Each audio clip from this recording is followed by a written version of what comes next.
el problema del autoengaño.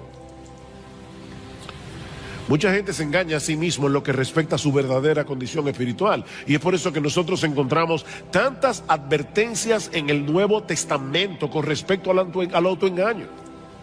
Yo creo que pocos pasajes del Nuevo Testamento son tan aterradores como las palabras del Señor Jesús en Mateo capítulo 7 versículo 21, no todo el que me dice Señor, Señor, entrará en el reino de los cielos, sino el que hace la voluntad de mi Padre que está en los cielos. Muchos me dirán en aquel día, no pocos, Señor, Señor, no profetizamos en tu nombre, y en tu nombre echamos fuera demonios, y en tu nombre hicimos, otra vez, muchos milagros.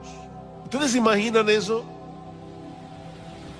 Personas que profetizan, que aparentemente tienen la capacidad de echar fuera demonios, que hacen muchos milagros.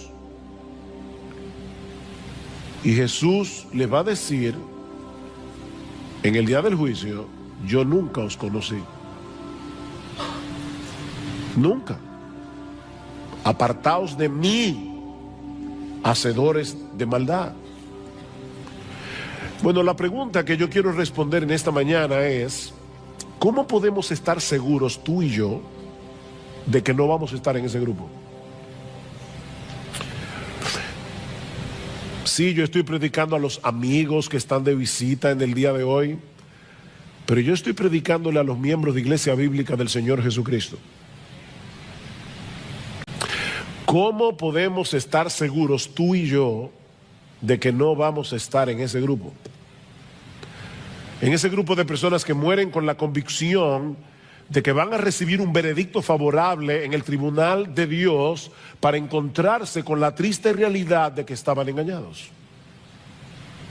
Bueno, Pablo hace dos cosas en este pasaje para ayudarnos a responder esta pregunta tan importante. Primero, exponer la naturaleza del autoengaño, y luego demoler el autoengaño. Exponer y demoler. Veamos en primer lugar cómo Pablo expone la naturaleza del autoengaño. Versículo 17. Pero si tú, que llevas el nombre de judío y te apoyas en la ley, que te glorías en Dios y que conoces su voluntad, que apruebas las cosas que son esenciales, siendo instruido por la ley, y te confías en que eres guía de los ciegos, luz de los que están en tinieblas, instructor de los necios, maestros de los faltos de madurez, que tienes en la ley la expresión misma del conocimiento y de la verdad. ¡Wow! ¡Qué descripción del judío! Y no olviden que Pablo era judío. Hoy día hay un sentimiento antisemita en el mundo. No, este pasaje no es antisemita, porque Pablo era semita. Pablo era judío. Y él está enumerando aquí varios de los privilegios que poseían los judíos por el hecho de ser judíos. Y saben que cada uno de ellos era real. Hay personas que creen disfrutar de privilegios que en realidad no les pertenecen, como los políticos, por ejemplo, que creen que ellos, por el hecho de estar en el gobierno, están por encima de la ley. Ellos creen que tienen ese privilegio y por eso hacen lo que hacen. Pero ese no es el caso aquí. Los judíos realmente disfrutaban de todos esos privilegios que ellos decían tener. A través de los siglos, los judíos han tenido que vivir con un estigma difícil, muy difícil. Han sido rechazados a través de toda la historia. Pero en los días de Pablo, la situación era muy diferente. Era un orgullo ser judío para el judío. De ahí el primer privilegio que Pablo señala en este pasaje, al referirse a este hombre imaginario con el que él está hablando, dice, pero tú que llevas el nombre de judío, y lo lleva como un honor, tú que llevas el nombre de judío. Ellos se gloriaban en el hecho de pertenecer a la nación escogida de Dios, de ser descendientes de Abraham, con el que Dios había hecho un pacto jurándole que Él sería su Dios y que ellos serían su pueblo. Tú llevas ese nombre con orgullo, dice Pablo, y te apoyas en la ley.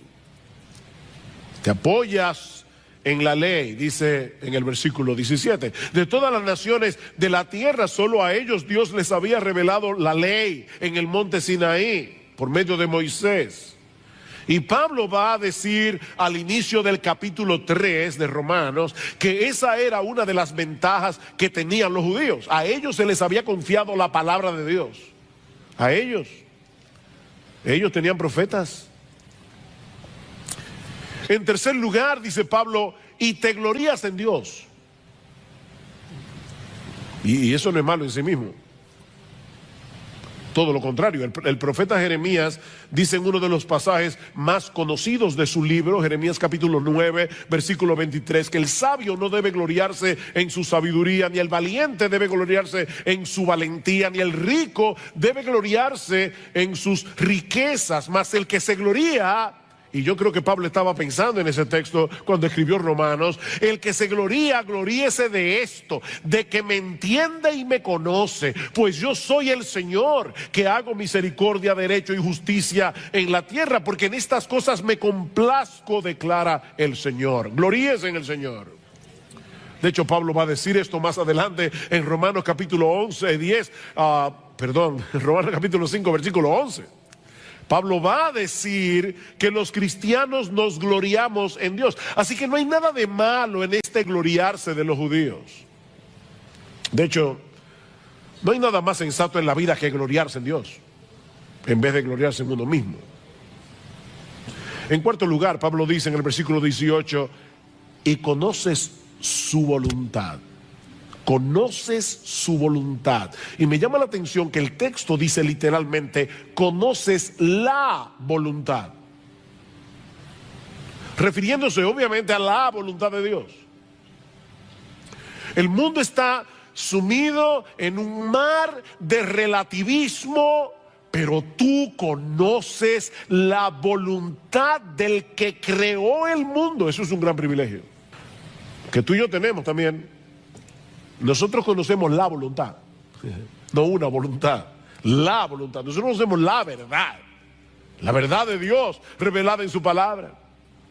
En quinto lugar, Pablo dice, y apruebas las cosas que son esenciales siendo instruidos por la ley, o como se puede traducir también, apruebas las mejores cosas. Precisamente por tener el privilegio de ser instruido por la ley de Dios, el judío podía escoger aquellas cosas que en verdad tenían valor. Él podía ver las cosas tal cual eran en verdad. Y por todas esas razones, y en sexto lugar, Pablo dice que el judío se veía a sí mismo como alguien competente para enseñar la verdad a otros.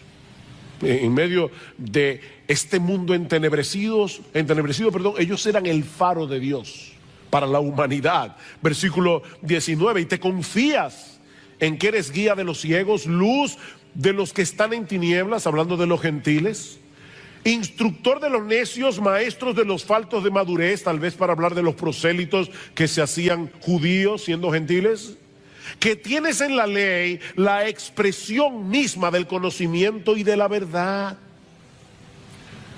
Los judíos tenían una gran ventaja sobre las naciones gentiles que no habían recibido la luz de la revelación divina. Ellos tenían muchos privilegios. ¿Cuál era entonces su problema? Que por el mero hecho de tener esos privilegios, ellos pensaban que estaban exentos del juicio y de la ira de Dios. No.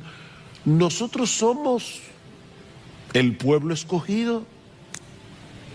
Ellos veían sus privilegios como una especie de refugio que los iba a librar del desastre cuando tuvieran que enfrentarse delante del tribunal de Dios. Recuerden, mis hermanos, porque hace ya unos domingos que detuvimos la serie de Romanos, que esta porción de la carta, en esta porción Romanos 1:18 a Romanos capítulo 3 versículo 20, Pablo está tratando de demostrar que la necesidad del evangelio es universal. Todo el mundo necesita el evangelio, no importa de qué raza, de qué nación. Es como si Pablo hubiese dejado en suspenso lo que él dice en Romanos capítulo 1 versículos 16 y 17. El evangelio, no me avergüenzo del evangelio, porque es poder de Dios para salvación al judío primeramente y también al griego, porque en el evangelio la justicia de Dios se revela por fe y para fe, como está escrito: el justo por la fe vivirá. Pablo ha declarado eso en Romanos 1, 16 y 17, y ahora deja esa declaración en suspenso para volverla a tomar en Romanos capítulo 3 versículo 21. Noten que Pablo comienza ese texto diciendo: pero ahora, aparte de la ley, la justicia de Dios, recuerden, la justicia de Dios se revela en el evangelio, la justicia de Dios ha sido manifestada, atestiguada por la ley y por los profetas. ¿De qué justicia está hablando Pablo aquí? Él dice, es decir, te lo explica él mismo, la justicia de Dios por medio de la fe en Jesucristo para todos los que creen, porque no hay distinción, por cuanto todos pecaron y no alcanzaron la gloria de Dios. Romanos 1, 16 y 17, el evangelio revela la justicia de Dios. Romanos 3, 21, Pablo retoma el tema. Así que Romanos 1, 18 a Romanos capítulo 3 versículo 20 es como el jamón del sándwich, donde Pablo quiere mostrar por qué todos necesitamos ese evangelio, judíos y gentiles. Judíos y gentiles. Todos tenemos problemas con la justicia de Dios, incluyendo a los judíos, a pesar de sus privilegios. Mi amigo, déjame decirte algo, y cuando digo mi amigo, yo sé que muchas veces cuando yo uso la palabra mi amigo, los hermanos dicen, no, eso no es para mí, es para los invitados. No, mi amigo es a ti también, hermano, miembro de Iglesia Bíblica del Señor Jesucristo. Déjame decirte algo: no descanses en privilegios si los tienes, privilegios espirituales, porque ninguno de ellos te librará en el día del juicio. Nadie será salvo por haber crecido en un hogar cristiano. Nadie será salvo por haber asistido durante años a una iglesia en la que se predica fielmente la palabra de Dios. Nadie será salvo por el hecho de tener buena doctrina, porque nadie se salva por su teología. Nadie va a llegar al cielo por causa de su confesión de fe. Señor, tú sabes que yo tenía la confesión de fe de Londres de 1689, yo creí en la sana doctrina. Olvídate de eso. Y yo me bauticé en Iglesia Bíblica del Señor Jesucristo. Olvídate de eso. Olvídate de eso. Olvida tus privilegios. Y mucho menos confíes en... Digo, es que tú crees que es un privilegio ser miembro de esta iglesia. Y mucho menos confíes en tu conducta moral. O que fuiste bautizado en cualquier iglesia, no importa la denominación que sea. Mira, ni siquiera confíes en tu esfuerzo por obedecer la ley de Dios, porque nunca ha habido nadie aparte del Señor Jesucristo que haya podido cumplir esa ley perfectamente. Lo que quiero decir, mis hermanos y amigos que están aquí en esta mañana, es que los privilegios se convierten en una maldición cuando los intercambiamos por la persona de Jesús. Ese es el problema. Y déjenme decirles que aún los cristianos verdaderos pueden caer fácilmente en esa trampa. Saben que cuando nosotros nos convertimos al Señor Jesucristo, se instala en nuestro corazón el software de la gracia. el sistema operativo de la gracia, en el momento de nuestra conversión. Pero como el pecado todavía mora en nosotros, el sistema operativo de las obras es como un virus cibernético que está tratando de dañar el sistema operativo de la gracia. Así que todo el tiempo tenemos que estar luchando con el católico romano que tenemos en el corazón. Tú y yo somos fariseos en recuperación. Tenemos que luchar con ese problema y fácilmente podemos caer en la trampa de lo que alguien ha llamado el moralismo cristiano. Moralismo cristiano.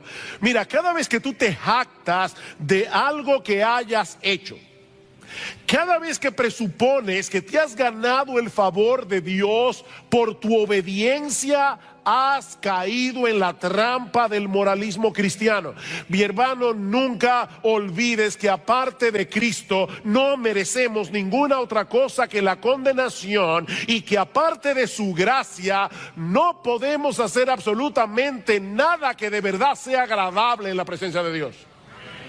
No hay nada de qué gloriarse. El que se gloría, que se gloríe en el Señor. El problema del judío, como dice Pablo, y yo lo dejé en suspenso, pero ahora quiero retomarlo otra vez, cuando Pablo dice: y te apoyas en la ley, ven, dependes de la ley, descansas en el hecho de que tienes la ley, en que estás tratando de obedecer la ley. No, mis amados hermanos, Jesucristo es el todo de la vida cristiana. Él es el principio y el fin. Los privilegios son privilegios, las bendiciones son bendiciones, siempre que no sustituyan a Jesús. Porque ni los privilegios ni las bendiciones en sí mismas pueden salvar a nadie ni transformar a nadie. Solo Cristo puede hacer eso, y Él lo hace por medio de la fe. Es decir, cuando transferimos la confianza que todos nosotros tenemos en nosotros mismos, se la transferimos a Él. Y ahora confiamos en Él, no en nosotros mismos.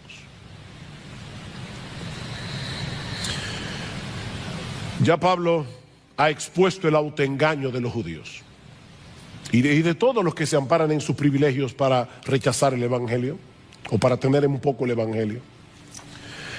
Pero ahora Pablo va a tratar de demoler, de autodestruir ese autoengaño a través de preguntas retóricas. Ahora tenemos a Pablo el fiscal. El autoengaño demolido. Hace unos domingos atrás consideramos en dos mensajes los primeros 16 versículos del capítulo 2 que anteceden al pasaje que estamos estudiando hoy. Y una de las enseñanzas que nosotros extrajimos de ese pasaje es que, si bien es cierto que la salvación es por la fe y no por obras, recuerden, mis hermanos, que lo que será juzgado en el día del juicio son las obras que evidencian la realidad de la fe. ¿Recuerdan eso? Versículo 5, Pablo dice: mas por causa de tu terquedad, está hablando allí de los moralistas, y de tu corazón no arrepentido, estás acumulando ira para ti en el día de la ira y de la revelación del justo juicio de Dios, el cual pagará a cada uno conforme a sus obras. La salvación es por la fe, el juicio es por las obras. Déjeme aclarar eso por si acaso alguien se olvidó ya de lo que predicamos hace varios domingos. Por ejemplo, definitivamente nadie se va a salvar por obedecer los mandamientos. Eso lo sabemos todos. Pero todo aquel que ha sido salvado por Cristo, dice la misma carta a los romanos en Romanos 6, Romanos 7, Romanos 8, que todo aquel que es salvado por Cristo es capacitado por el Espíritu de Dios que ahora mora en nosotros para obedecer a Dios sinceramente, aunque nunca podamos hacerlo perfectamente. El que me ama, mi palabra guardará. ¿Recuerdan? Si me amáis, guardad mis mandamientos, dice el Señor en Juan capítulo 14. Esa obediencia movida por la gratitud, no por un deseo servil y temor de que si yo no hago esto me va a partir un rayo. No. La obediencia movida por la gratitud, la obediencia movida por el deseo de que Dios sea glorificado en mi vida, es una evidencia de que somos salvos. Pero estos judíos de los que Pablo está hablando aquí y de todos los que son como ellos, se gloriaban en el hecho de tener la ley y de enseñársela a otros, pero al mismo tiempo ellos desobedecían esa ley de diversas maneras. Vean el versículo 21. Aquí comienza el fiscal. La fiscalía. Tú pues que enseñas a otro, ¿no te enseñas a ti mismo? ¡Pum! Sí. Primer misil. Miren, este es un pecado muy común. El decir a otros lo que deben hacer y con insistencia. Cuando nosotros mismos vivimos por estándares muy inferiores. Eso fue lo que el Señor Jesucristo señaló de los escribas y fariseos en su famoso discurso de Mateo 23. ¿Recuerdan lo que les dice el Señor? En la cátedra de Moisés se sientan los escribas y los fariseos. Así que todo lo que os digan que guardéis, guardadlo y hacedlo. Ellos enseñan la sana doctrina. Son ortodoxos en su enseñanza. Mas no hagáis conforme a sus obras, porque dicen y no hacen. Porque atan cargas pesadas y difíciles de llevar y las ponen sobre los hombros de los hombres, pero ellos ni con un dedo quieren moverlas. ¿Ven el problema? En otras palabras, ellos enseñan la doctrina correcta, pero son unos hipócritas. Porque no ponen en práctica las mismas cosas que ellos le dicen a otros que deben hacer. Hoy es el Día de los Padres. Lo siento, padres, pero déjenme decirles algo. Yo creo que los padres somos muy vulnerables a caer en ese pecado cuando instruimos a nuestros hijos. De verdad, piensa en todo lo que tú le demandas a tus hijos. Que obedezcan a la primera voz. ¿No es así? No, que me obedezcas, que me hagas caso. Sobre todo, que me honres porque soy tu papá. Y muy bien, los hijos deben aprender a obedecer, los hijos deben aprender a honrar a sus padres. Ahora yo te pregunto, y es una pregunta que me hago yo mismo también, es un autoexamen para todos. ¿Tenemos nosotros los padres esa misma diligencia para obedecer y honrar a nuestro Padre Celestial?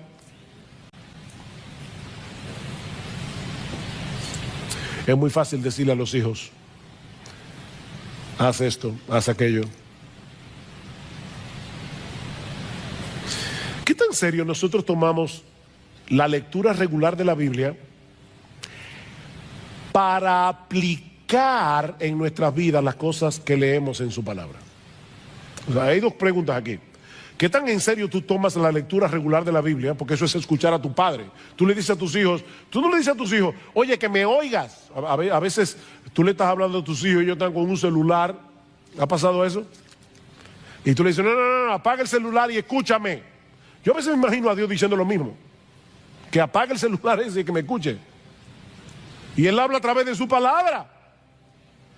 Entonces nosotros le decimos a nuestros hijos, escúchame, y Dios te dice, sí, escúchame, que yo soy tu padre, escúchame, y no me escuches simplemente para decir que hiciste el devocional, escúchame para hacer lo que leíste, escúchame.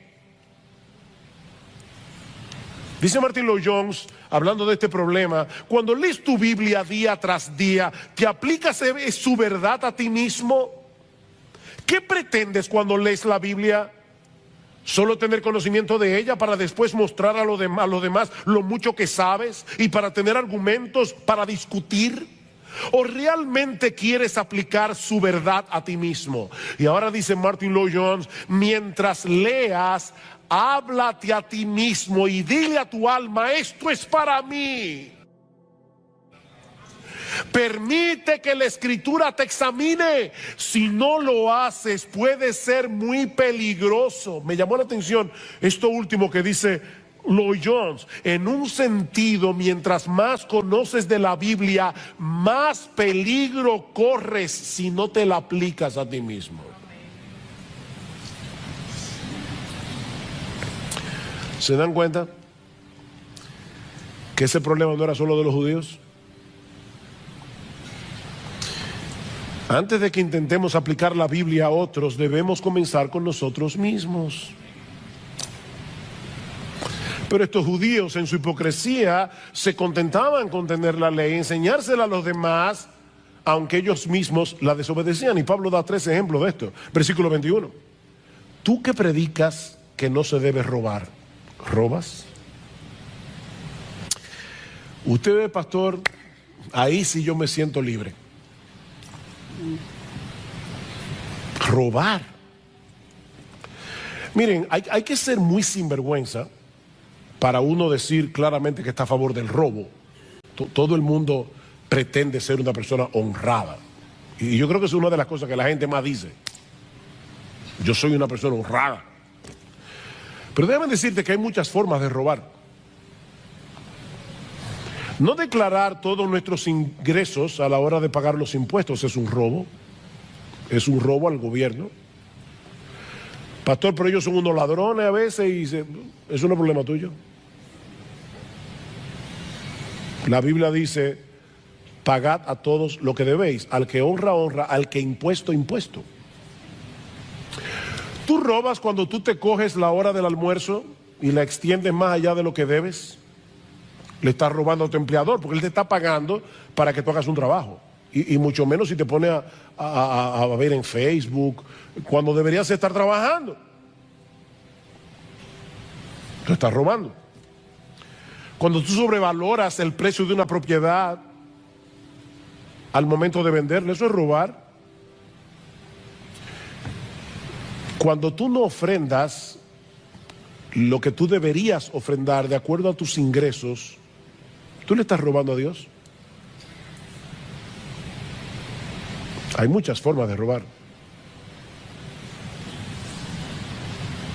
Y eso por solo citar algunos ejemplos. ¿De verdad tú eres tan honrado como creías? Versículo 22. ¿Tú qué dices que no se debe adulterar? ¿Adulteras?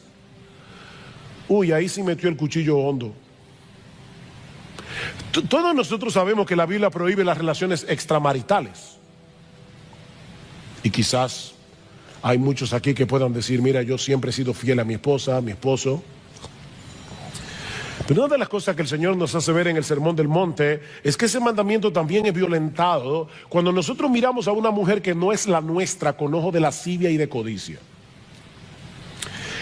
Mateo 5:28, cualquiera que mira a una mujer que no es la tuya, para codiciarla ya adulteró con ella en su corazón. Y en aquellos días no tenían que lidiar con la epidemia pornográfica con la que nosotros tenemos que bregar en el día de hoy. Casi cualquier persona tiene al alcance de su mano muchas maneras de cometer adulterio cibernético. Viendo en el internet, en el celular, lo que no debe ver, sin que nadie, excepto Dios, se dé cuenta. Y otra vez yo te pregunto, ¿tú sigues pensando de ti mismo que eres una persona tan intachable moralmente hablando? ¿Y que no necesitas del evangelio? O sea, tú nunca has codiciado tener lo que otro tiene.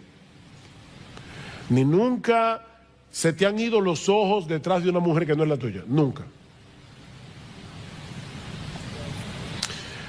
El tercer ejemplo que usa Pablo en el versículo 22 es un poco complicado, es más difícil de entender. Dice, ¿tú que abominas de los ídolos saqueas templos?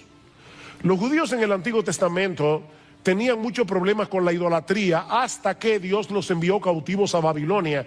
A partir de ese momento, cuando los judíos salieron de Babilonia, salieron hastiados de los ídolos y nunca más tuvieron problemas con la idolatría en un sentido literal.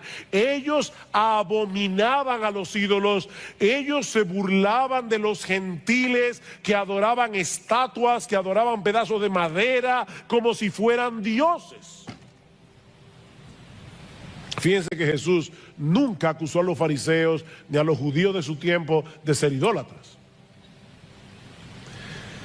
Pero al mismo tiempo hay documentos de la época que revelan que los judíos no eran tan estrictos a la hora de utilizar los metales preciosos provenientes de templos paganos que habían sido saqueados. Y ellos decían, bueno, un ídolo no es nada en el mundo. Qué bueno que se libraron de adorar esas estatuas, ahora me la están vendiendo a mí. Y ellos tomaban el oro y la plata de esos templos saqueados, a pesar de que Dios en Deuteronomio capítulo 7 versículo 25 había dicho explícitamente que las esculturas de los dioses paganos debían ser quemadas en el fuego. Dice, no codiciarás plata ni oro de ellas para tomarlos para ti, para que no tropieces en ello, pues es abominación a Jehová tu Dios. Y aparentemente es de eso que Pablo está hablando aquí. Digo aparentemente, yo no quiero ser dogmático, pero es la interpretación que más parece tener sentido. El punto es, mis hermanos, que de una forma o de otra, estos judíos de los que Pablo está hablando en este pasaje, se gloriaban de tener en sus manos la ley de Dios, de ser circuncidados, como veremos la semana que viene, de todos los privilegios que tenían por el hecho de ser el pueblo al que Dios había revelado su voluntad, pero no obedecían. Eran oidores olvidadizos. Mis hermanos, ¿de qué sirve tener la cabeza llena de conocimiento? ¿De qué sirve leer un montón de libros? ¿De qué sirve tener la cabeza llena de teología cuando no demostramos con nuestros hechos que realmente amamos a Dios y deseamos obedecer su palabra? Dice Pablo, tú que te jactas de la ley, versículo 23, violando la ley deshonras a Dios. ¿Se dan cuenta? Cuando violamos la ley de Dios, estamos deshonrando al Dios de la ley. Por eso cuando amamos la ley de Dios, estamos amando al Dios de la ley. Oh, cuánto amo yo tu ley. Fíjense que el salmista no dice cuánto amo yo la ley. Él no era un legalista. Es cuánto amo yo tu ley. Porque es tu ley, porque salió de tu corazón, porque revela lo que tú quieres para mí. Yo amo tu ley, dice Pablo en Romanos capítulo 7. Yo me deleito en el hombre interior, en la ley de Dios. Yo me deleito en la ley de Dios. La ley es un deleite para mí, es la voluntad de mi Padre que está en los cielos.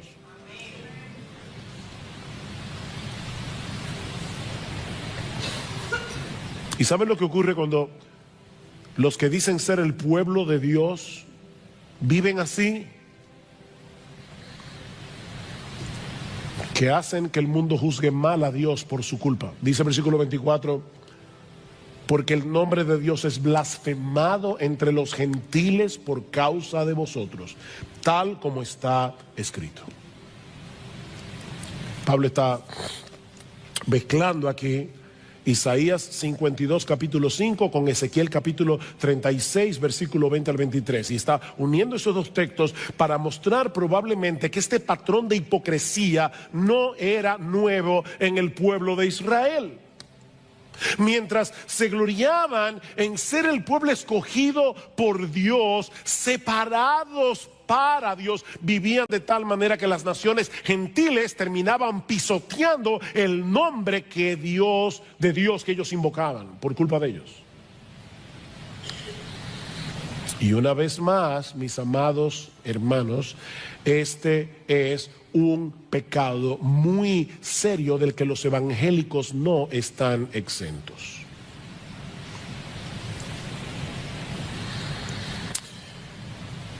Otra vez dice Martin Lloyd Jones, no podemos culpar al mundo incrédulo cuando juzga a Cristo y al cristianismo por lo que ven en los miembros de las iglesias.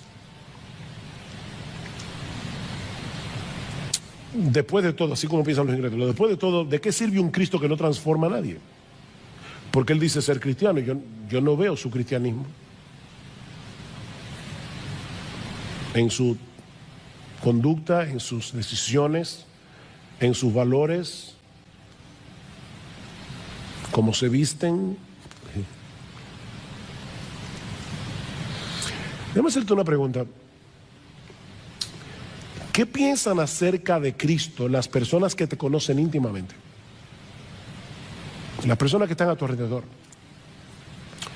Porque nosotros decimos que Él es un gran salvador, que nos ha salvado de nuestros pecados, nos ha rescatado. Ahora, ¿es eso evidente para ellos cuando te ven a ti o cuando me ven a mí? No porque vivamos una vida perfecta, sino porque vivimos una vida coherente. No es de perfección que estamos hablando aquí, es de coherencia. Es de coherencia. Aquel que ha sido salvado del pecado al precio de la muerte de su Salvador debería demostrarlo delante de todos, tomando en serio el pecado aun cuando peca. Porque los creyentes pecan. Y yo no sé si tú lo sabías. Pero el creyente toma el pecado en serio. Hasta cuando peca, el creyente debe ser reconocido porque es un hombre, es una mujer que vive una vida de arrepentimiento todo el tiempo. Y que sabe pedir perdón cuando se da cuenta de que su conducta pecaminosa ha afectado a alguien. Es una persona que se arrepiente delante de Dios y delante de los hombres. Toma el pecado en serio.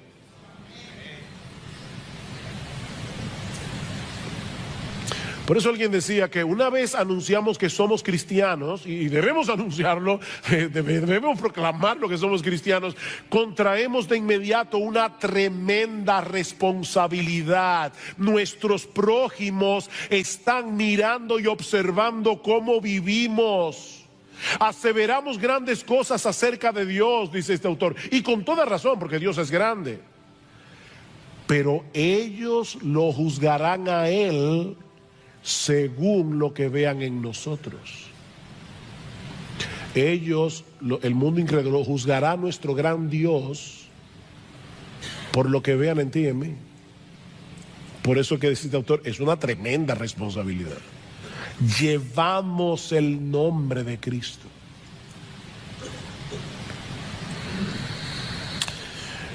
Ahora, yo me preguntaba cuando leí este pasaje esta semana y preparándome para predicar, decía, ¿y a dónde es que quiere llevarnos Pablo con este proceso de argumentación? Bueno, yo creo que una de las cosas a la que Pablo quiere llevarnos es a mostrarnos que los privilegios en sí mismos no nos servirán de nada cuando tengamos que presentarnos en el tribunal de Dios. De hecho, estrictamente hablando, esos privilegios que disfrutaban los judíos y que nosotros disfrutamos aún más, los colocaba en una condición más peligrosa que la de los gentiles, porque su conocimiento de la voluntad de Dios era muy superior. ¿Recuerdan las palabras de Jesús en Lucas capítulo 12, versículo 48? Él dice, a todo aquel a quien se haya dado mucho, mucho se le demandará. Y al que mucho se le haya confiado, más se le pedirá.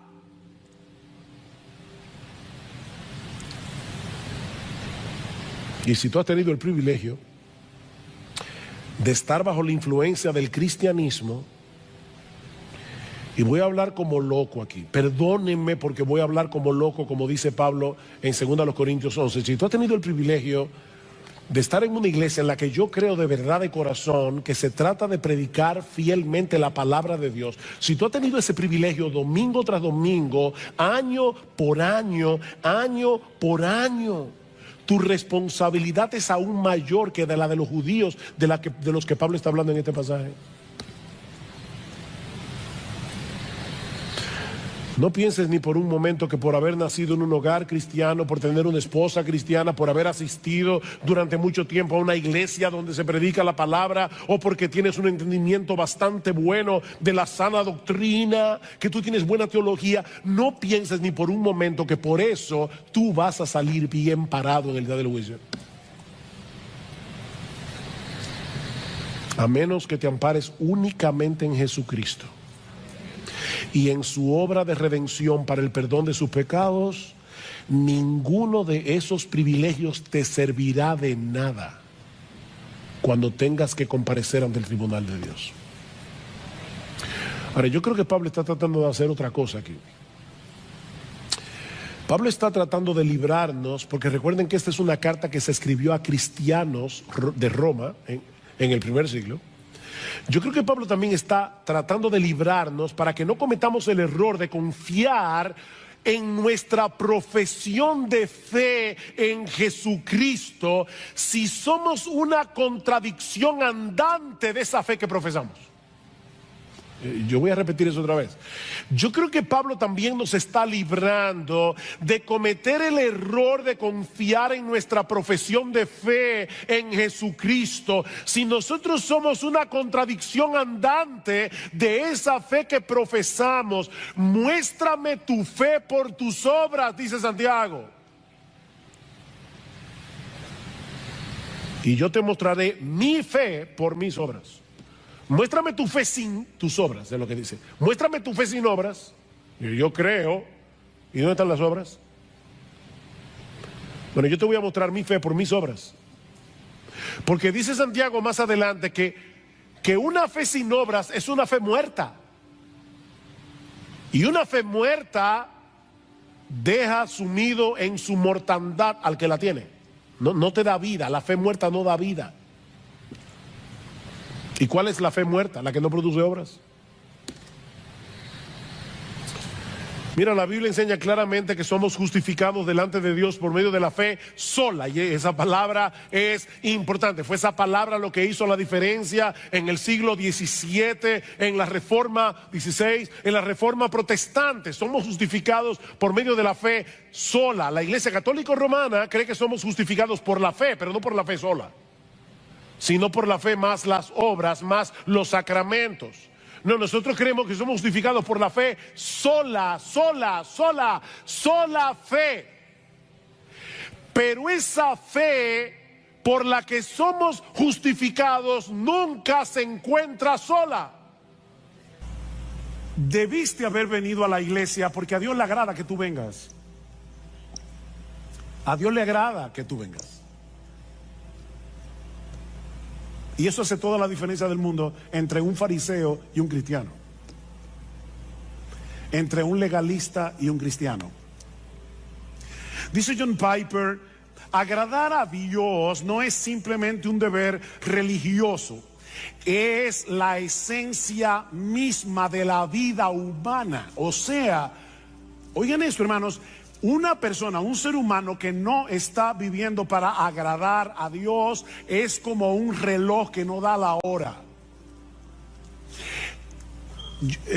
Amigos que nos visitan, de verdad, lo que voy a decir ahora no quiero sonar ofensivo, así que voy a tratar de ser lo más dulce, tierno, tranquilo que yo pueda. Una persona que no vive para agradar a Dios no sirve para lo que fue creado.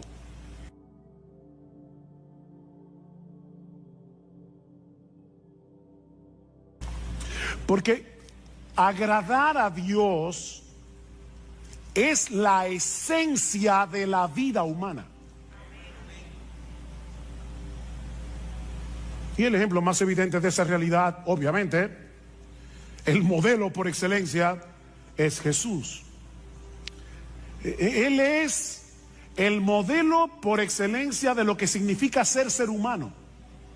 No olviden que sí, Jesús era verdadero Dios, pero cuando se encarnó, era verdadero hombre. Verdadero Dios, verdadero hombre. Dice el Señor en Juan 8:29, el Padre no me ha dejado solo porque yo hago siempre lo que le agrada. Yo hago siempre lo que le agrada, a tal punto que en el huerto de Getsemaní le dijo: Padre mío, si es posible, pasa de mí esta copa, pero que no sea mi voluntad sino la tuya. O sea, Cristo estuvo dispuesto a agradar a Dios, aunque eso implicara su muerte en la cruz, hasta ese punto.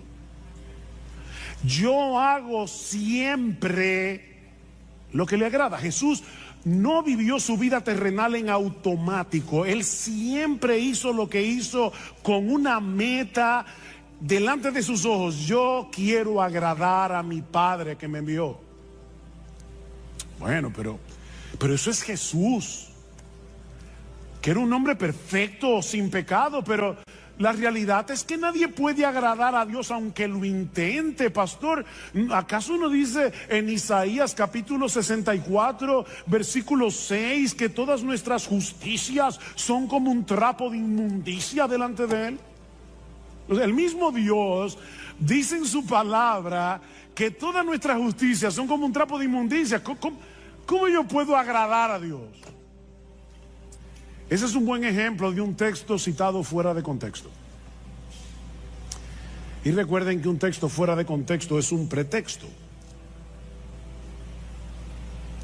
Si tú lees con cuidado los capítulos que rodean Isaías 64:6, te vas a dar cuenta que Dios está hablando aquí de aquellos que presentaban sus sacrificios sin estar acompañados de una fe sincera y sin tomar en cuenta lo que Dios había prescrito en su palabra acerca de estos sacrificios. En otras palabras, estos israelitas pensaban que el mero hecho de practicar un ritual, el mero hecho de presentar un sacrificio y presentarlo como les diera la gana, eso era suficiente. Pero ese texto no está diciendo que ningún creyente del Antiguo Testamento no podía agradar a Dios. En ese mismo pasaje, y ahí es que uno ve cómo el leer un texto fuera de contexto se convierte en un problema, porque si tú lees, ¿verdad? Déjenme decirles algo que yo espero que ustedes estén bien despiertos, pero Isaías 64:6 está después de Isaías 64:5. ¿Lo captaron? Ok. Déjame decirte lo que dice el texto anterior, Isaías 64:5. Saliste al encuentro del que con alegría hacía justicia, de los que se acordaban de ti en tus caminos. Algunos israelitas sí estaban haciendo justicia, y esas justicias no eran un trapo de inmundicia. ¿Y quiénes eran esos israelitas cuyas obras no eran trapo de inmundicia? Bueno, déjame darte ahora algo más profundo. Isaías 64:6 está después de Isaías 64:5, e Isaías 64:5 está después de Isaías 64:4. Hoy estoy profundo. Y en Isaías 64:4 dice que los que agradan a Dios son aquellos que esperan en Él. Son aquellos que no están tratando de ganarse el favor de Dios a través de sus sacrificios. Son hombres y mujeres que esperan en Dios. De manera, mis hermanos, que si tú le estás predicando el evangelio a una persona que está tratando de ganarse la salvación, que está tratando de ganarse el cielo, está tratando de ganarse el favor de Dios a través de sus obras y no por medio de la fe, tú puedes citarle sin problemas Isaías 64:6 y decirle: ay, lamento decirte que todas tus obras de justicia son como un trapo de inmundicia delante de Dios, no te sirven para nada. Pero si estamos hablando con un creyente justificado solo por gracia, solo por Cristo y solo por medio de la fe, que en dependencia del Espíritu Santo está tratando de agradar a Dios, este versículo no aplica. No aplica. En el mismo texto en el que Pablo dice que la salvación es por gracia, por medio de la fe y no por obras, para que nadie se gloríe. Pablo termina diciendo que somos hechura suya, creados en Cristo Jesús para buenas obras, las cuales Dios preparó de antemano para que anduviésemos en ellas. El cristiano no está tratando de agradar a Dios para ganarse algo, no está tratando de agradar a Dios para ganarse el cielo, para ganarse su favor, sino porque ya fue favorecido de pura gracia, aunque él no lo merecía, porque él confió en la persona y la obra de Cristo. Este creyente quiere vivir para agradar a Dios, dependiendo de la misma gracia que lo salvó. ¿Ven? Él es salvo por gracia, obediente por gracia, hace buenas obras por gracia. Él está dependiendo de la misma gracia que lo salvó. 1 Corintios 15:10, Pablo dice: por la gracia de Dios yo soy lo que soy. Su gracia no ha sido en vano para conmigo. O sea, su gracia ha estado operando en mí para que yo haga todo lo que hago. Es su gracia. En otras palabras, yo quiero convencerte en esta mañana de que tú puedes agradar a Dios. Podemos agradar a Dios porque ya Dios nos capacitó para agradarlo y puso en nosotros por su Espíritu el deseo de hacerlo. Nos capacitó y nos motiva. Uno de los pasajes del Nuevo Testamento que mejor expresa esa misteriosa interacción entre el obrar de Dios y nuestro obrar, y de paso es uno de mis textos favoritos del Nuevo Testamento, es Hebreos capítulo 13, versículo 20 y 21, en una doxología donde Pablo expresa lo siguiente: y el Dios de paz, que resucitó de los muertos a nuestro Señor Jesucristo, el gran pastor de las ovejas, por la sangre del pacto eterno, os haga, ese buen pastor, os haga aptos en toda buena obra, para que hagáis su voluntad. Ahora el misterio: haciendo Él en vosotros lo que es agradable delante de Él por Jesucristo. Haciendo Él en vosotros lo que es agradable delante de Él por Jesucristo, al cual sea la gloria por los siglos de los siglos. Amén. Nuestro gran pastor no solo derramó su sangre por nosotros en la cruz para el perdón de nuestros pecados, sino que ahora Él continúa fortaleciéndonos, Él continúa capacitándonos internamente, Él continúa manteniendo viva nuestra fe para que podamos hacer lo que es agradable para Dios. Y insisto en lo de la fe, porque la Biblia dice en Hebreos capítulo 11, versículo 6, que sin fe es imposible agradar a Dios. Él está obrando en nuestro obrar, y a Dios le agrada ver la obra de su Hijo en nuestro obrar. O como dice Pablo en Filipenses 2:13, Él es el que está produciendo en nosotros el querer como el hacer por su buena voluntad. Esas obras que hacemos en unión con Cristo, en dependencia de Cristo, por el poder de Cristo, no son trapos de inmundicia. No son trapos de inmundicia. De manera que si tú eres un creyente, un verdadero creyente, no solamente puedes, es que tú debes vivir agradando a Dios. No vivas tu vida cristiana en automático, por inercia, haciendo ciertas cosas, dejando de hacer otras, porque eso es lo que se espera de una persona que dice ser cristiana. O sea, no sea como el esposo que el día del aniversario le lleva un ramo de rosas a su esposa porque vio en un anuncio que esa era una de las cosas que un esposo puede hacer para que la esposa no tenga malas el día del aniversario. Ay, gracias, mi amor, por ese ramo de rosas. No, no te preocupes, es mi deber. Mira, créeme, a tu esposa no le va a hacer ninguna gracia. Porque lo que hace feliz a tu esposa no es el ramo de rosas, es tu deseo de agradarla. Como ella entiende, ¿verdad? El agrado.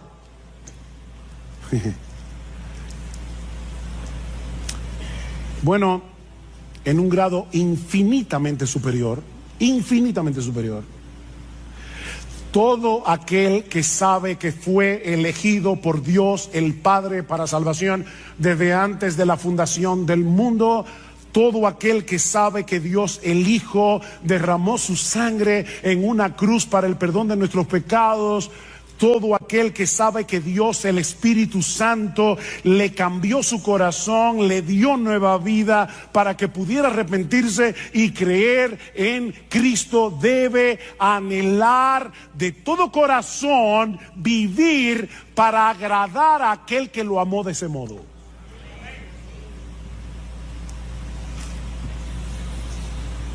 ¿Y cómo luce esa vida que agrada a Dios?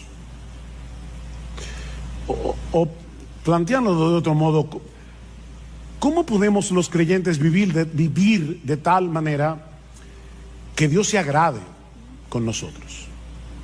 Bueno, en el resto del pasaje, hasta el versículo 12, Pablo va a decir algunas cosas que vamos a estudiar más adelante. Eso incluye la pureza sexual, versículos 3 al 8. Una de las cosas que vamos a ver allí es cómo nosotros podemos vencer la impureza sexual, la inmoralidad sexual. Pablo habla de eso en ese texto. Pero la pureza sexual es algo que agrada a Dios. En los versículos 9 al 10 vemos que el amor entre los hermanos es algo que agrada a Dios. Y ahora sorpréndete, en los versículos 11 y 12 vemos que a Dios le agrada ver a una persona siendo responsable en su trabajo.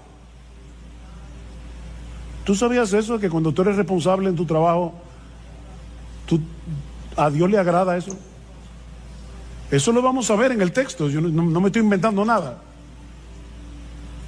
Así que en este pasaje vemos que la pureza sexual, el amor entre los hermanos, el amor creciente entre los hermanos y la responsabilidad laboral son cosas que agradan a Dios. Pero la Biblia menciona muchas otras cosas que son del agrado de Dios. En el texto que leímos al principio, en la carta de Pablo a los Colosenses, Pablo dice a estos hermanos que él está orando por ellos y pidiendo que ellos sean llenos del conocimiento de su voluntad en toda sabiduría e inteligencia espiritual, para que andéis como es digno del Señor, agradándole en todo. Pastor, en el texto griego, ¿qué significa la palabra todo? Eso mismo. Todo. Todo. ¿Y cómo yo hago eso? Bueno, el texto sigue hablando y nos dice algunas formas en las que nosotros podemos agradar al Señor. Dice, llevando fruto en toda buena obra, una vida fructífera agrada a Dios. Sobre todo el fruto del Espíritu Santo, que es desarrollar en nosotros el carácter de Jesús, ¿verdad? Amor, gozo, paz, paciencia, benignidad, bondad, fe, mansedumbre, templanza. En la misma medida en que tú te pareces más a Jesús y menos a ti, Dios se agrada. Creciendo en el conocimiento de Dios, dice Pablo, lo que agrada a Dios no es que llenemos la cabeza de teología, de informaciones, es que crezcamos en nuestro conocimiento de Él para disfrutar de una mayor intimidad con Él. A mí me encanta leer biografías, es una de mis secciones de lecturas favoritas. Me encanta leer biografías. Recientemente estuve leyendo he leído 2 biografías en este año. La biografía de R.C. Sproul, que murió hace recientemente, y la biografía de Tim Keller, que también murió hace relativamente poco tiempo. Yo tuve la oportunidad de saludar a esos 2 hombres en diferentes eventos. Ahora, si ustedes me preguntan, ¿tú conociste a R.C. Sproul? Mi respuesta, no. ¿Tú conociste a Tim Keller? No. Yo tengo información acerca de ellos dos, pero yo no los conocía. Bueno, se puede tener información de Dios y no conocer a Dios. Pero Pablo sigue diciendo, o sea, la vida fructífera agrada a Dios, crecer en el conocimiento de Dios, obviamente agrada a Dios. Pregúntale a tu esposa, esposo, si a ella no le agrada que tú crezcas en tu relación con ella. Pero en tercer lugar, fortalecidos con todo poder conforme a la potencia de su gloria, para toda paciencia y longanimidad, es decir, para toda paciencia y perseverancia, sobre todo en medio de las presiones, en medio de las pruebas. ¿Sabes qué, mi hermano? Cuando tú estás sufriendo, cuando tú estás en medio de una gran aflicción y por obra del Espíritu Santo en ti que te capacita, tú soportas la aflicción en el poder que viene de Dios, eso agrada a Dios. Ese texto me fue de una tremenda bendición esta semana. Estaba muy agobiado en mi pensamiento con varias cosas y me alegra que en uno de los salmos dice: ¿quién me diese alas de águila y vuele a tal? Yo no sé dónde. ¿Verdad que hay momentos que uno quiere desaparecerse del mapa? ¿O a ti no te pasa? Y con ese sentimiento en mi corazón, créame, vino ese texto a mi mente. Y yo dije: no, Padre, perdóname. O sea, el asunto aquí no es huir, no es escapar, es fortalecerme en ti. Porque cuando yo hago eso, a ti te agrada, a ti te agrada que en la prueba, en el dolor, me fortalezca en Dios. Eso agrada a Dios.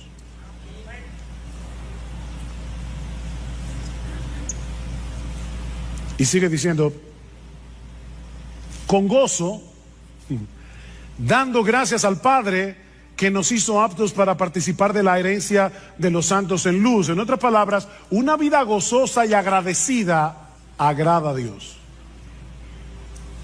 Una vida con gozo y con gratitud agrada a Dios. Y créanme, hermano, yo podría seguir citando texto tras textos. Pablo dice en Romanos capítulo 12, versículo 1, que presentar nuestros cuerpos en sacrificio vivo sobre la base de lo que Cristo hizo por nosotros en el Evangelio. Os rogamos por las misericordias de Dios. Cuando presentamos nuestro sacrificio, nuestro cuerpo en sacrificio vivo, esto agrada a Dios. Romanos 14, 18 dice que cuando nosotros restringimos nuestra libertad cristiana por amor al hermano débil, eso agrada a Dios. Dicen Romanos 14, 18, dice, porque el que en esto sirve a Cristo, o sea, en restringir tu libertad, yo sé que yo puedo hacer esto, pero aquí está mi hermano débil, puedo llevarlo a él a pecar, me voy a restringir de mi libertad. Dice Pablo, el que en esto sirve a Cristo agrada a Dios. Y más adelante en Romanos 15 dice: cada uno de nosotros agrade a su prójimo en lo que es bueno para edificación, porque ni aun Cristo se agradó a sí mismo. El Hijo de Dios, el que sí podía vivir para agradarse a sí mismo porque es Dios, decidió no agradarse a sí mismo. Y porque Cristo decidió no agradarse a sí mismo, es porque tú eres salvo. Porque si hubiese querido agradarse a sí mismo, no habría ido a la cruz. Y ahora Pablo está diciendo: mira a Cristo y vive así. Hijos, niños y jóvenes, obedecer a vuestros padres agrada a Dios.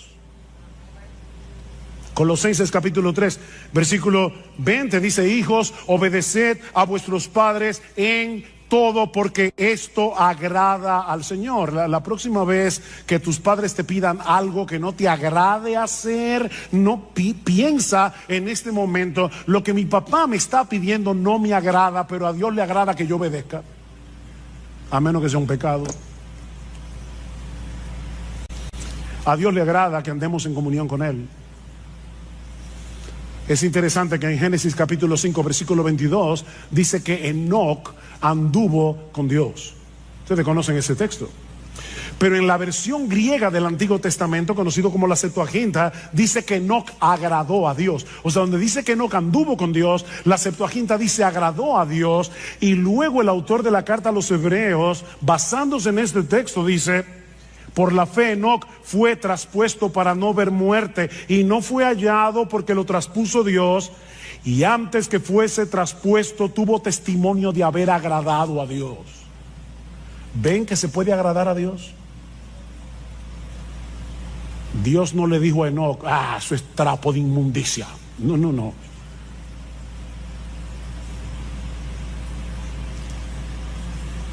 A Dios no le agrada que tú tomes tu Biblia y la leas como un fariseo porque hay que leer la Biblia. No, Él quiere que tú quieras tener comunión con Él, leyendo su palabra, que quieras tener comunión con Él en oración, que te pases el día viviendo con Dios, andando con Dios, en el día a día. Eso agrada a Dios. A Dios le agrada que los pastores prediquemos fielmente su palabra. Ese texto siempre es una motivación para mí. En 1 Tesalonicenses capítulo 2 versículo 4 dice Pablo que su exhortación a ellos no procedió de error, ni de impureza, ni fue con engaño, sino que así como hemos sido aprobados por Dios para que se nos confiara el evangelio, así hablamos, no como agradando a los hombres, sino a Dios. O sea, Pablo dice: cuando yo predico la palabra, yo no trato de agradar a los hombres. Claro, tampoco me digo hay que ofenderlos. Pero mis hermanos, cuando un pastor predica fielmente la palabra, eso agrada a Dios. A Dios le agrada que compartamos lo nuestro con el que tiene necesidad. Hebreos capítulo 13, versículo 16: y de hacer el bien y de la ayuda mutua no os olvidéis, porque de tales sacrificios se agrada a Dios. ¿Quiere que te cite más textos? No puedo. Alguien lo resume de esta manera: cada vez que tú confías, o sea, vives por fe y obedeces, estás agradando a Dios. Cada vez que tú confías y obedeces, estás agradando a Dios. Así de sencillo. Él sabe que nuestra fe no es perfecta. Él sabe que nuestra obediencia no es perfecta. Él no está esperando perfección para agradarse de nosotros. Lo que Él está esperando es que nosotros vivamos intencionalmente para Él, en dependencia de Él. No te olvides, mi hermanos, que Él es nuestro Padre en virtud de nuestra unión con su Hijo. Y es a ese Padre que estamos tratando de agradar. ¿Tú te imaginas a un padre sensato, normal, con buen juicio, mirando con desagrado la tarjeta de cumpleaños que le hizo su niña de 5 años porque no le gustó el color de la cartulina o porque tuvo una falta de ortografía? Es absurdo, ¿verdad? Bueno, parece que algunos cristianos se imaginan a Dios mirándonos de esa manera. No me gustó el color de la tarjeta. Trapo de inmundicia. A.W. Tozer dice: de la falta de comprensión adecuada de Dios surge un mundo de infelicidad entre los buenos cristianos de hoy, un mundo de infelicidad. Y luego añade: se piensa que la vida cristiana consiste en llevar una cruz sombría y sin alivio bajo la mirada de un padre severo que espera mucho y no excusa nada. Un padre austero, malhumorado, muy temperamental y extremadamente difícil de complacer. ¿Te ha pasado eso por la cabeza? ¿Has visto alguna vez a Dios así?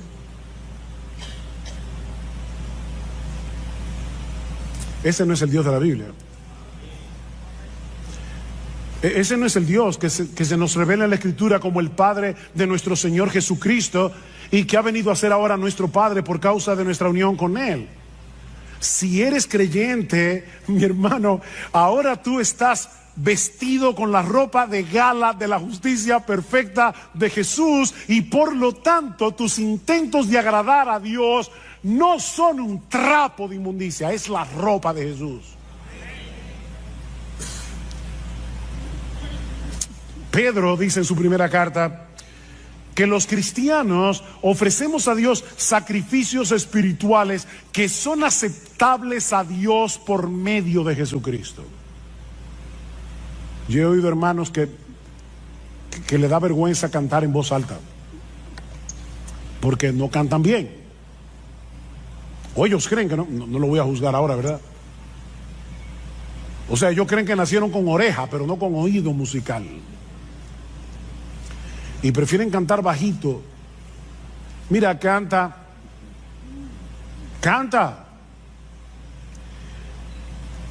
Que tus gallos y tus desafines son lavados por la sangre de Jesús antes de que lleguen al oído del Padre. Tus sacrificios espirituales son aceptables delante de Dios por Jesucristo. Ahora, no me malentiendan, yo no estoy diciendo que podemos darle a Dios cualquier cosa y vamos a esperar que Él se contente con eso. No, yo no estoy diciendo eso. Lo que estoy diciendo, mis hermanos, es que tú y yo, si somos cristianos, debemos entregarle toda nuestra vida viviendo intencionalmente para agradarle a Él, pero sabiendo de antemano que la perfección de Jesús cubrirá todas nuestras imperfecciones. Eso es lo que estamos diciendo. Pero vive para agradar a Dios.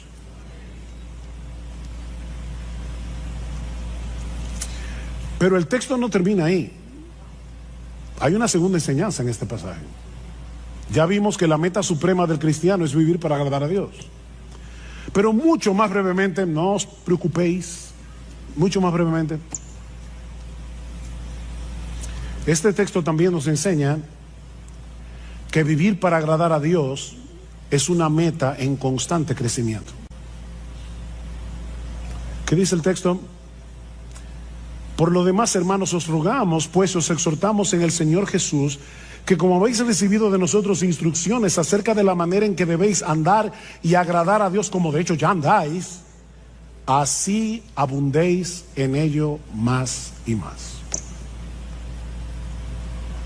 Que abunden en eso.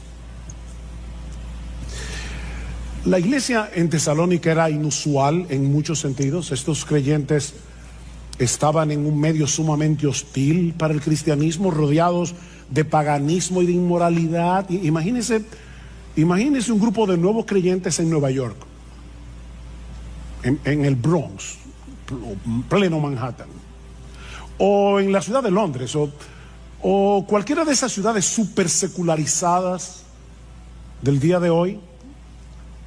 Así era Tesalónica.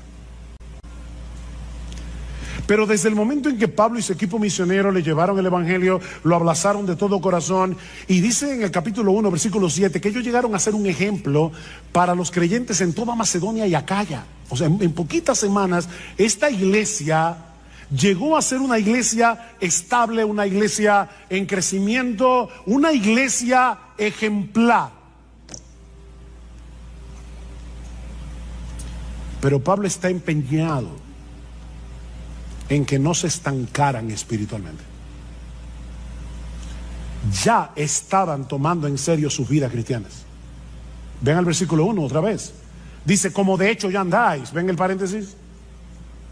Dice, yo les exhorto a que vivan así. De hecho, ustedes están viviendo así. Pero abunden en eso. Abunden en eso. Pablo quiere que la fe de estos hermanos, su piedad, sea desbordante. ¿Qué es lo que significa la palabra abundar? Que desborde, como un río. Es la misma palabra que aparece tanto en capítulo 3, versículo 12, como en el capítulo 4, versículo 9 y 10, cuando Pablo dice, ustedes ya se aman mutuamente, pero abunden en eso. Ámense más. Crezcan en su amor. Estiren el corazón.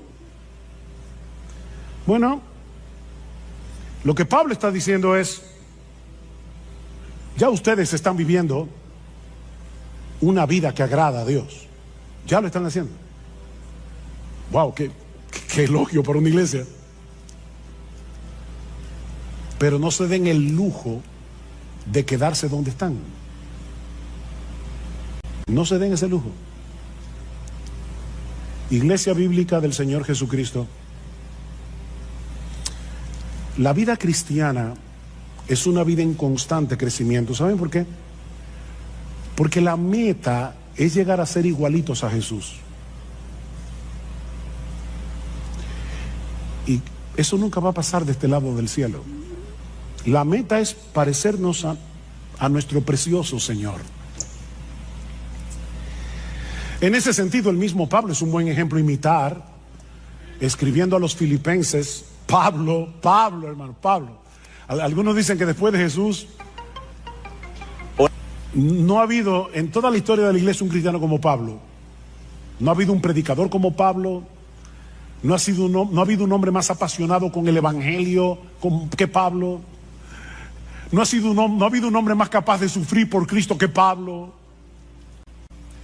Y Pablo dice, yo sigo avanzando por ver si logro asir, o sea, agarrar aquello para lo cual yo también fui asido por Cristo Jesús.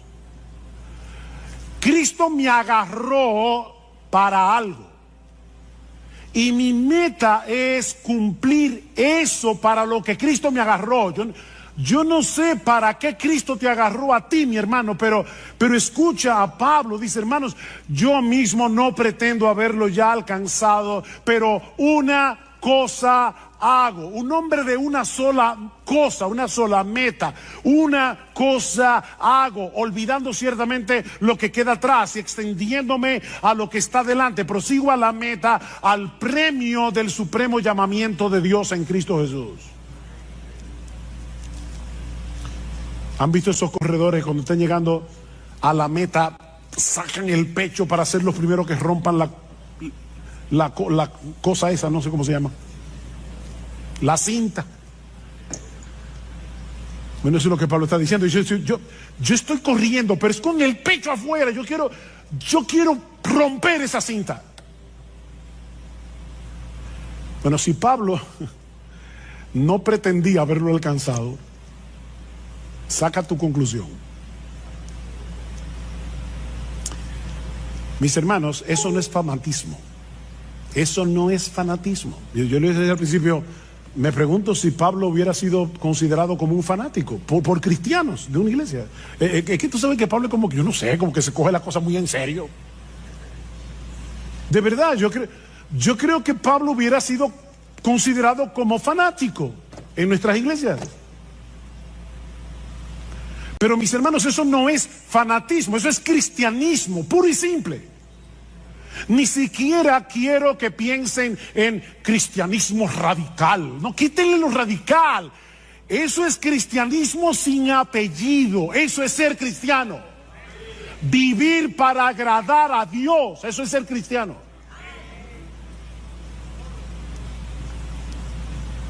Ese no es el privilegio de unos cuantos cristianos super espirituales. Una casta que hay en la iglesia. Me llama la atención que escribiéndole a los corintios, nada más y menos que a los corintios, era una iglesia tan madura, una iglesia llena de problemas. Y en esa carta Pablo compara la vida cristiana práctica con una carrera. ¿Y saben lo que Pablo le dice a esos cristianos de Corinto, de una iglesia tan mala? Corran esta carrera de tal manera que si uno solo va a ser el que se lleve el premio, que seas tú. Vive así. Estamos aquí todos juntos en esta carrera. IBCJ, miembros de IBCJ, todos estamos aquí corriendo. Y ya nos anunciaron que uno solo se va a llevar el premio. Uno solo. Mira, corre. Ah, no. Yo sé que va a ser, seguro que va a ser uno de los pastores. No. Porque el mismo Pablo dice en ese texto: yo sigo corriendo y trato de correr bien, no sea que habiendo sido yo heraldo para muchos, después yo sea descalificado en la carrera. Cualquiera de nosotros puede ser que descalificado aquí. Corre tú, mi hermano, mi hermana, corre tú, como si fueras el único que fuera a llevarte el premio. ¿No sabéis que los que corren en el estadio, todos a la verdad corren, pero uno solo se lleva el premio? Le dice Pablo a estos creyentes: corred de tal manera que lo obtengáis.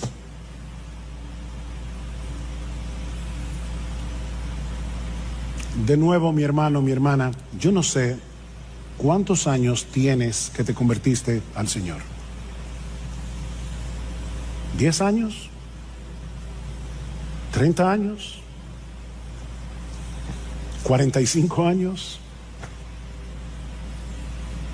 ¿15 días? ¿Fue ayer? La meta suprema de tu vida no puede ser otra que procurar intencionalmente agradar a Dios en todo lo que haces. No para ganarte nada de Dios, no para ganarte su favor, no, sino porque ya fuiste favorecido gratis por causa de Jesús. Alguien dijo, y me encanta esta frase, la he repetido otras veces en este púlpito: no trates de impresionar a Dios, que ya Cristo lo impresionó por ti.